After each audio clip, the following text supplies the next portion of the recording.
계단을 내려올 때 무릎이 시큰거리고 아프다.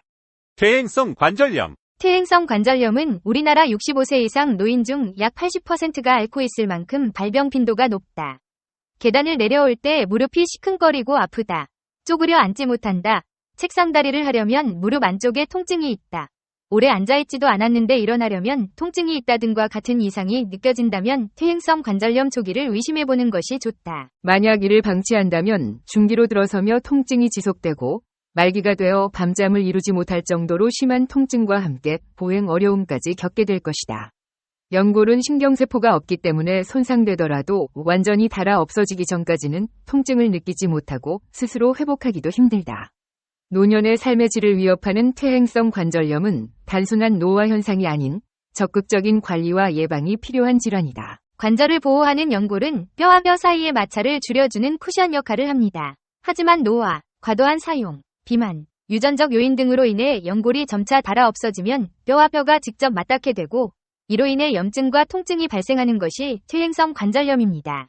초기에는 증상이 미미하여 단순한 근육통으로 오인하기 쉽지만 방치하면 극심한 통증과 관절 변형으로 이어질 수 있습니다. 퇴행성 관절염은 주로 체중 부하가 큰 무릎 관절에서 많이 발생하지만 고관절, 손가락, 척추 등 다양한 관절에서도 나타날 수 있습니다.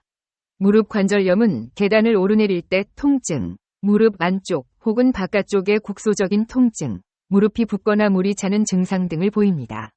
고관절염은 사타구니나 엉덩이 통증, 다리를 절뚝거리는 증상을 동반하며 손가락 관절염은 손가락 마디가 붓고 뻣뻣해지며 물건을 쥐거나 옷 단추를 채우는 등의 일상생활에 어려움을 겪게 됩니다. 퇴행성 관절염은 단순한 통증을 넘어 삶의 질을 크게 저하시킵니다. 2023년 대한정형외과학회 발표에 따르면 퇴행성 관절염 환자의 삶의 질은 일반인의 60% 수준에 불과하며 우울증 발병률은 2배 이상 높은 것으로 나타났습니다. 통증으로 인해 밤잠을 설치고 일상생활에 제약을 받으며 심리적으로 위축되는 악순환이 반복되는 것입니다. 류마티스 관절염은 어느 날 갑자기 찾아오는 것이 특징이다. 초기 증상에 대해 사람들은 아침에 뻣뻣함을 느낀다고 하는데 그것을 보통 조조경직이라고 부른다. 관절 내지는 관절 주위의 부종 때문에 자고 일어나 움직이지 않던 관절을 처음 움직이는 순간 뻣뻣함을 느끼게 되는 것이다.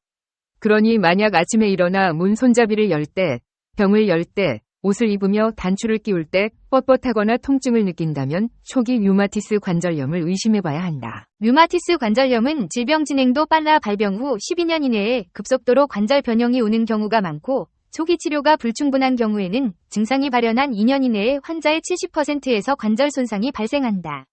진단이 지체될수록 장애를 겪는 비율이 높고 증상이 악화되면 관절 손상뿐 아니라 동맥경화, 골다공증, 세균 감염까지 이어질 수 있는 무서운 질환이다. 퇴행성 관절염 예방을 위해서는 적정 체중을 유지하고 관절에 무리가 가지 않는 유산소 운동과 스트레칭, 근력 운동을 꾸준히 해야 합니다. 또한 바른 자세를 유지하고 칼슘, 비타민 D, 항산화 성분이 풍부한 건강한 식단을 섭취하는 것이 중요합니다. 이 비디오가 유용했다면 좋아요와 구독 버튼을 눌러주세요. 건강한 삶을 위한 더 많은 팁을 공유할 테니 계속해서 성필원 채널을 지켜봐주세요. 감사합니다.